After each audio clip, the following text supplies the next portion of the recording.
on the floor, but one area he had struggled with was turning the ball over. Yeah, and after a slow start, Kevin, to the year in the turnover department, Curry was able to slowly right the ship. Outside, Green. A three-pointer, no good. And here are the Grizzlies coming off that loss against the Nets. And when things started to go wrong for them in that game, boy, did they ever go wrong. They just could never get back on track in that game. Greg, the problem to me was no consistency. Anytime they strung together a couple of baskets, they couldn't build on it.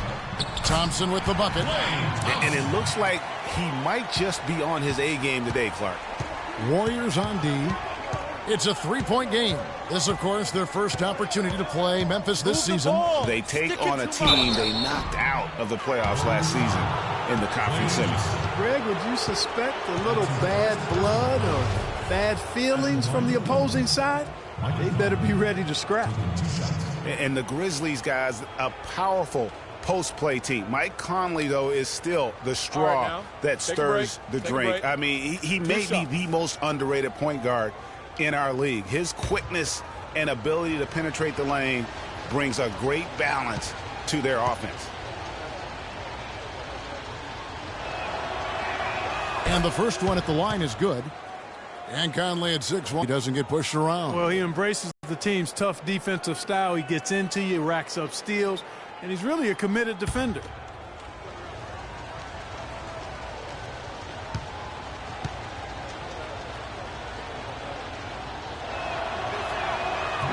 And Conley drops them both. And really, the Warriors had an amazing regular season last year. Just from a historical standpoint, it was one of the best ever. Now, here's Curry. A 23-point game for him in the win against the Pelicans in New Orleans. And defensively, guys, he was just all over the place, forcing turnovers and applying terrific ball pressure. And for the Warriors last year, they would end the season with 67 wins. That number, Clark, tying for the 6th best win total in NBA history. And my guess is only a few people saw it coming. I mean, and as the season wore on, it became more and more apparent that the Warriors were for real, but it took a while for people to accept that fact.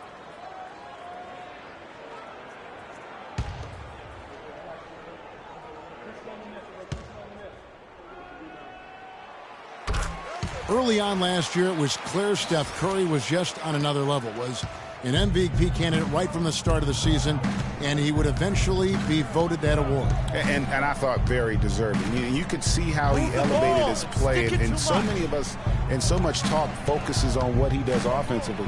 But he was ahead of the snake of a terrific defensive group for Golden State a season ago, and that's one reason why he ended up being the MVP. Here's Curry. Michael Conley making his last shot. And yes, sir, that one drops. And he can time his passes so perfectly. Wow, what an assist.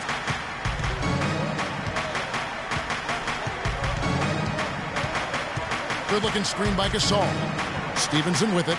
And Curry picks him up defensively. And it's Stevenson finishing it off. Man, this guy is a scoring machine. I mean, I know I'm not the only one to describe him that way. And with Curry winning his first NBA MVP award, he played the fewest minutes by an MVP in league history, mostly because his team was up by so much, he got to sit a number of fourth quarters. 6 on the shot clock. That's a 2 from Barnes. It's rebounded by Randolph. And no excuse there for missing that one after being freed up by a great pick. Yeah, I agree with you. I mean, they came away empty, but they got the look they wanted, and really, I like the movement and communication there. That misses. Had a chance to tie it there. And with Curry and the MVP, there was some pressure with Hart. Relatively close voting, but Curry was the clear winner. Hard to argue with the season he had, leading his team to 67 wins last year. Now here's Conley after the miss from Klay Thompson. Offensive rebound, and it's sent back by Bogut.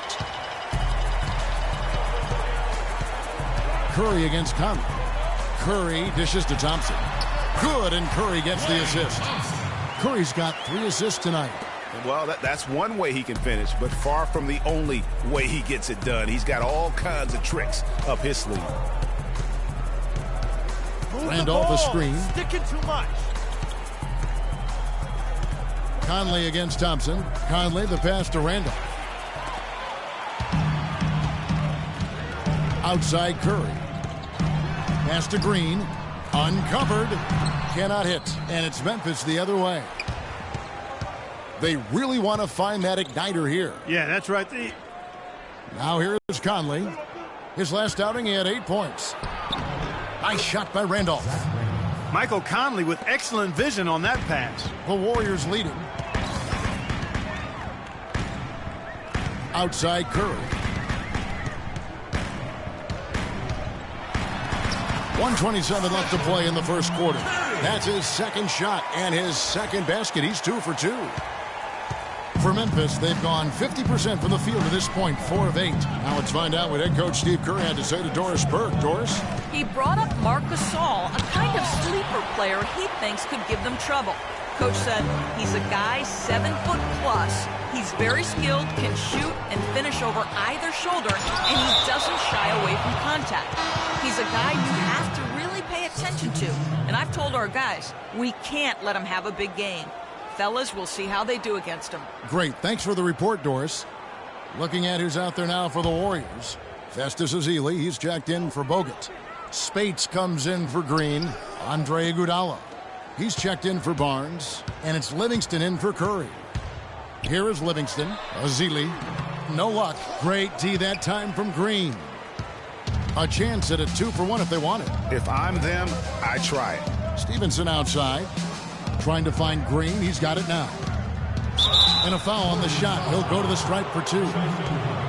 Clark, looking around the league, there's no team that teams want to play less than the Memphis Grizzlies. They just wear you down. Well, they play a physical brand of basketball. They play hard. Everybody's on the same page. And even if you beat the Grizzlies, they take a lot out of you in terms of how they try to wear you down. Take a break. Take a break. 2 shots.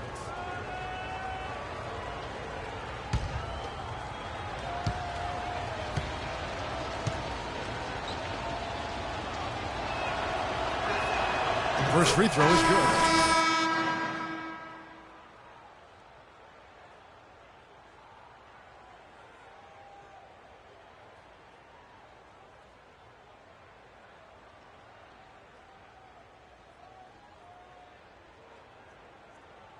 And for Mike Conley.